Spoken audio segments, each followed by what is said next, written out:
So I have said it before that the wish you make should be appropriate and considerate. And you should recite his mantra and do his Dharma practice. So there is a practice procedure in Tantrayana. You should follow it. But here, you make your wish to the wish-granting Bodhisattva in the space above, because we had his Homa today, and his radiance descended upon all of us, so all of our wishes will be granted.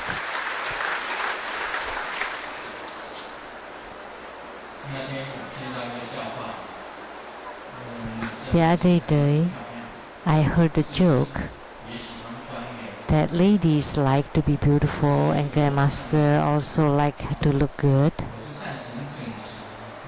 So I approve plastic surgery as long as that makes you happy.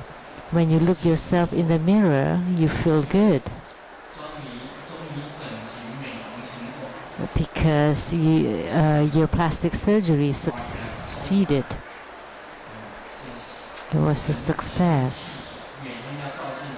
Then every day when you look yourself in the mirror, you feel good, rather than you scream every time you see your own face. So I approve of this, but only when it is successful. There's a lady that had the plastic surgery.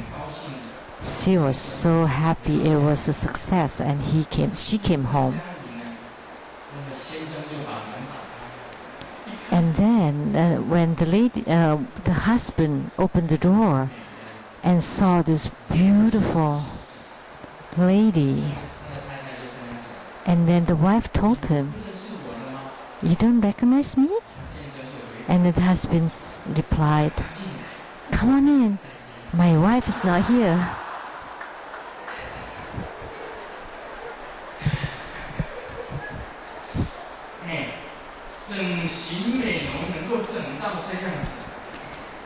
If your plastic surgery is as successful as this, then tell me where you got it done. Sometimes in the morning when I got up, wash my teeth and wash my face, and then when I look at my own face in the mirror,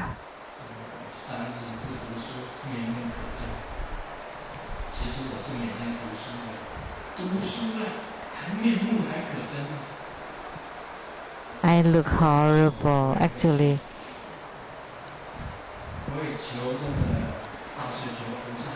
Tell me if you know such a place. So I pray to the great wish-granting Bodhisattva.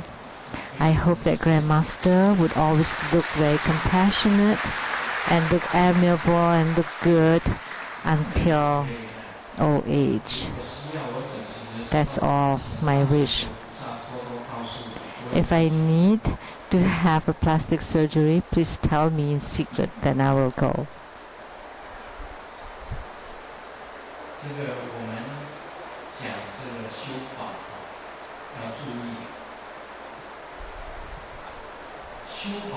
So in performing Dharma practice, please pay attention to the 4 preliminary practices: the prostration, the fourfold refuge, the mandala offering, and generating bodhicitta. These are 4 very important points. And then armor protection and repentance, and then the root guru yoga, and then 100-syllable mantra. These are the periphery practices. The 4 key points: fourfold refuge, prostration, offerings, and generating bodhicitta, or the 4 immeasurables. That's very important. In performing tantric practices, the most important thing are the three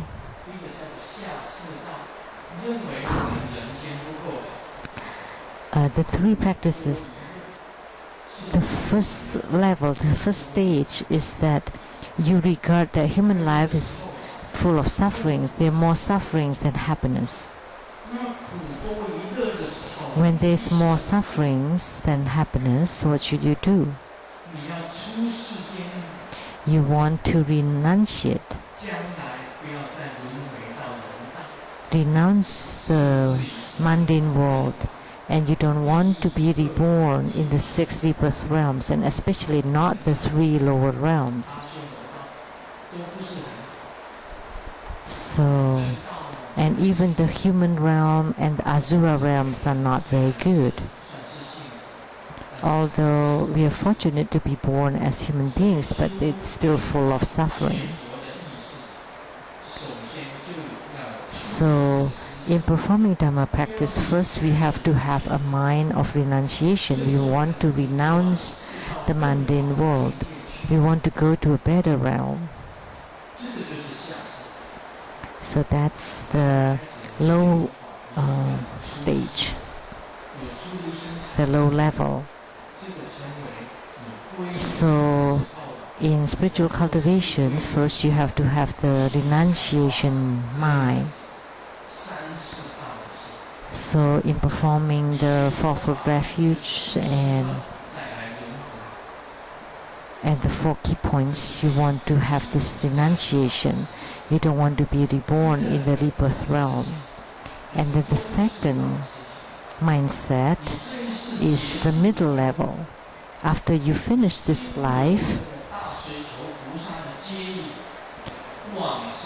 you can be guided by the great wish-granting Bodhisattva to be reborn in the Amitabha Western Paradise.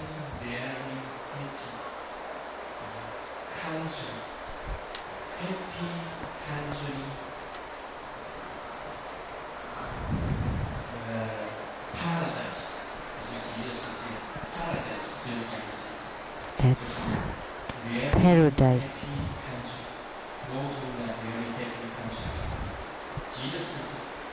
So go to the Western Paradise, the pure Buddha land.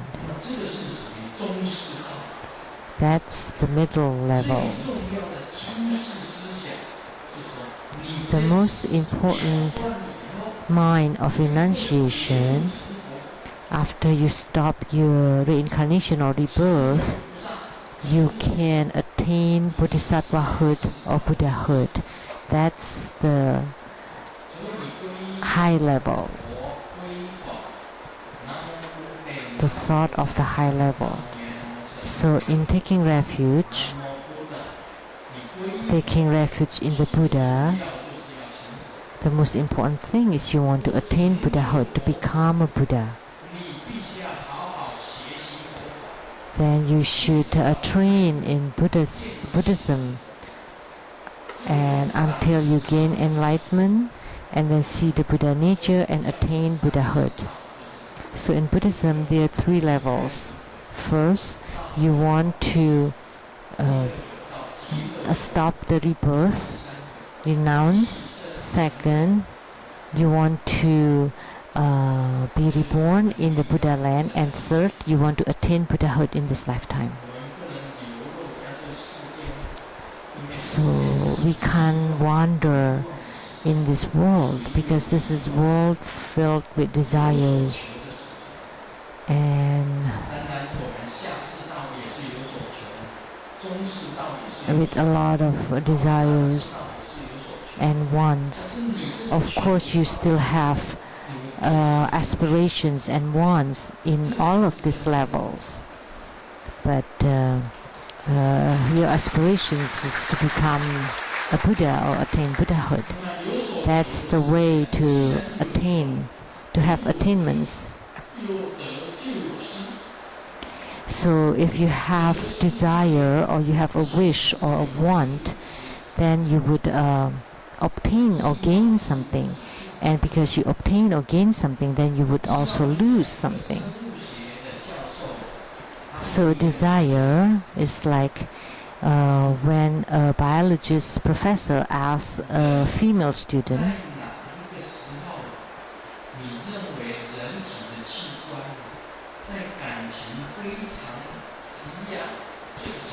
when you're at your most passionate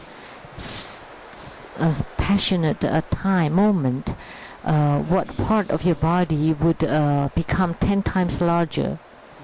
And the female student said, "Can I not answer?" When the professor asked that question, she declined to answer. And she blushed and looked down, and she felt sexually abused, assaulted. And then the professor asked another female student, "So when you are filled with passions, what part of your body would grow 10 times larger?" And that student replied, "The iris of your eyes."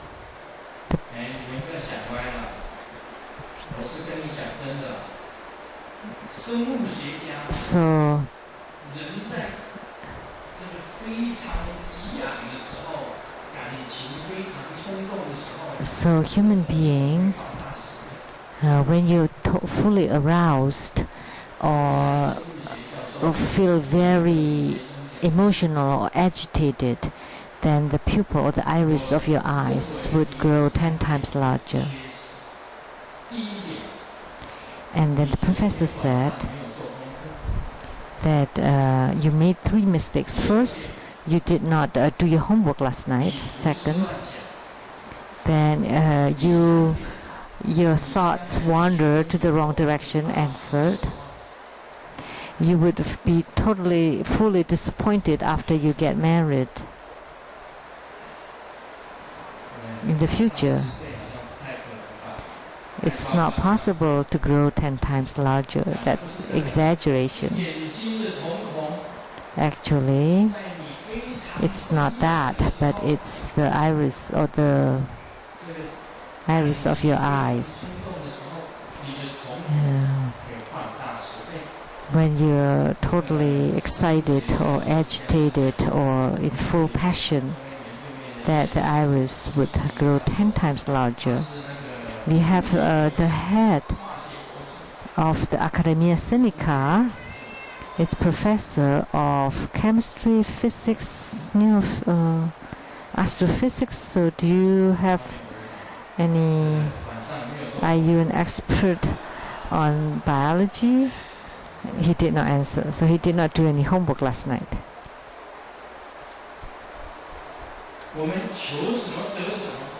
So what we wish for will be granted by the wish-granting Bodhisattva, as long as it is proper and you follow the procedures with the fourfold refuge, great prostration, homage to the great wish-granting Bodhisattva, the great offering, all kinds of offerings made to the great wish-granting Bodhisattva, the best offerings to this Pratisara Bodhisattva, the offerings that you like most, offer it to the Pratisara Bodhisattva.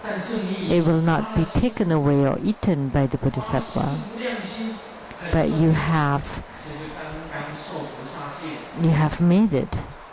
So, and then the 4 immeasurables, Bodhicitta generation, like those who made the Bodhisattva vow earlier. So you give others happiness, eliminate the suffering of others, and do them with joy. And you can even forsake your body and soul, time, for other sentient beings. If you generate these 4 immeasurables, the bodhicitta, and that all sentient beings are equal, that's in the eyes of a bodhisattva. Always benefit others, never for themselves. If you have such a mindset, then Mahapratisara will definitely grant your wish. Just like a teacher taking a group of students to pick fruits in the mountains. And then the teacher told the students, pick the fruits you want and then wash them in this pond. So you sow, you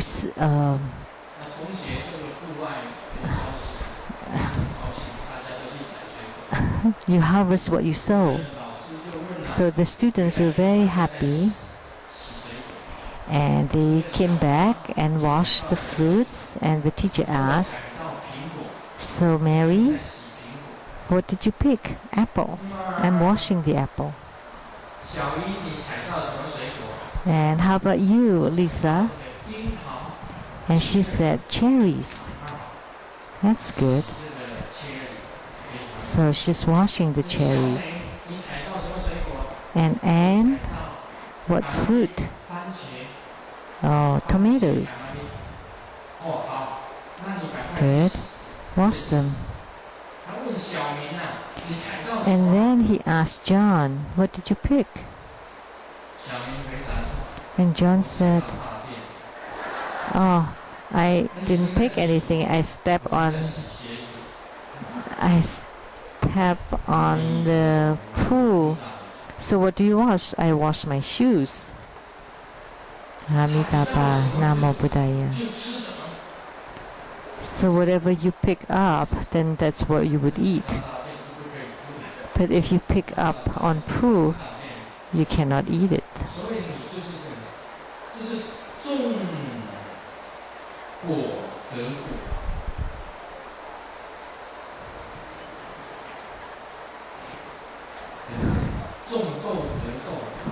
So you harvest what you sow. So, as a tantric practitioners, it's very important that in the beginning, in the Fourfold Refuge, that's very proper and accurate, and you generate the vows of the 3 levels, and then in prostration,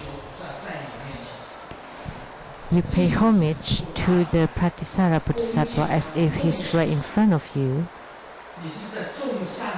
So you pay homage to him and make offering to him. So you plant the good seed, then you would harvest the good result.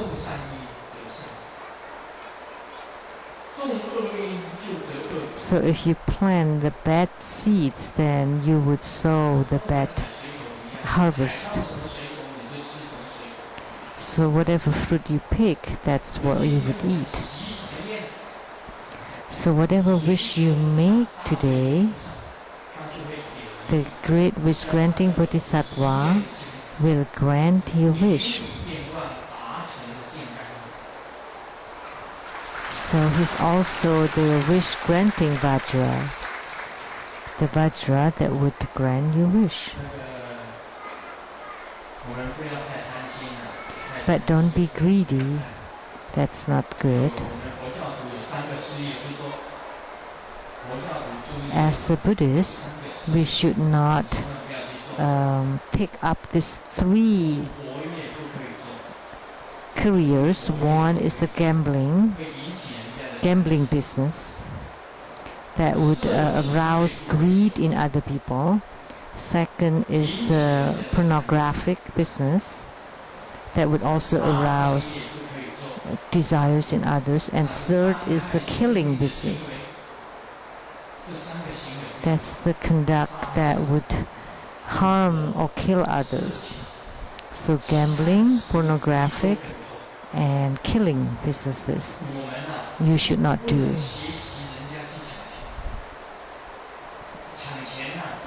We should learn to rob others, like whatever that would be a big business, although like gambling, pornographic, and killing business would make you earn a lot of money, but we should not do that. You know, the pirates of Somalia are very famous. They rob money of others. They take down the whole ship.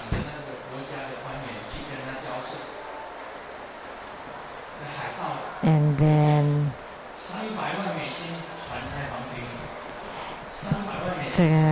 the one that was robbed asked the pirates, and the pirates said, well, you can build it for 3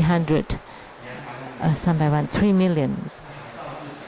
And then they said, well, how about 2.5 million? And then the pirates said,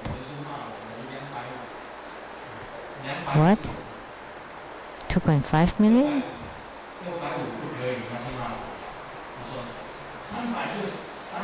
Actually, it has another meaning in Chinese. So the Somalian pirates said, no way, 3 million.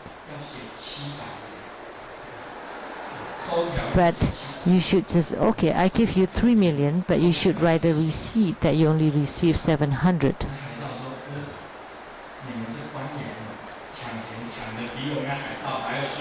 And then the pirates thought, oh, the officials rob money even worse than the pirates. This is a joke. We should not rob others. We should take our money out to help others. I have auctioned 5 Rolex watches, and the auction proceeds were used for charitable purposes.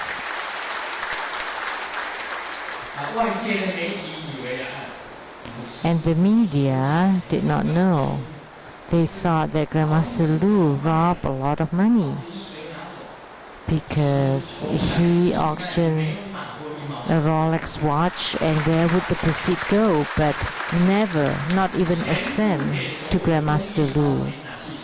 They were all donated to charitable organizations.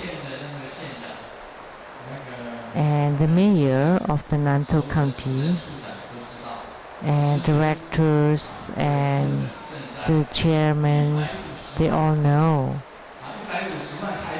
that Grandmaster Lu donated 1.5 million NT dollars to help the Japanese for the past earthquake. Personally,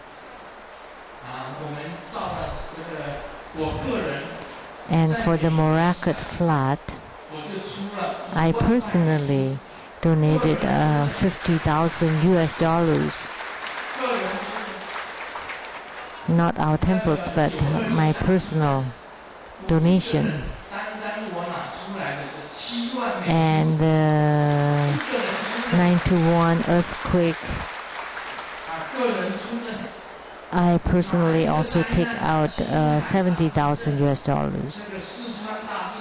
And also the earthquakes in Sichuan, in Qinghai, Haiti, Indonesia, and many other natural disasters. I always made donations from my personal pockets.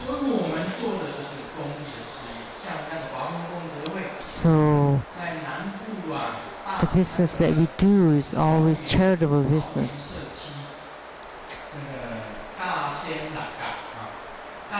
And in Taoyuan area, in the Kaxian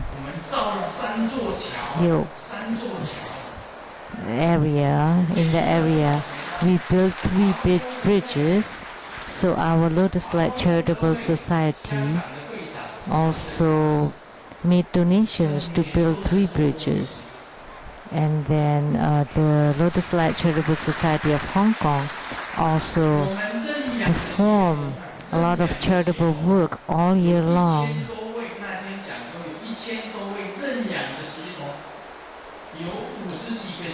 And we help over 1,000 students in scholarships and dozens of schools. And we provided nutritious luncheons to the students.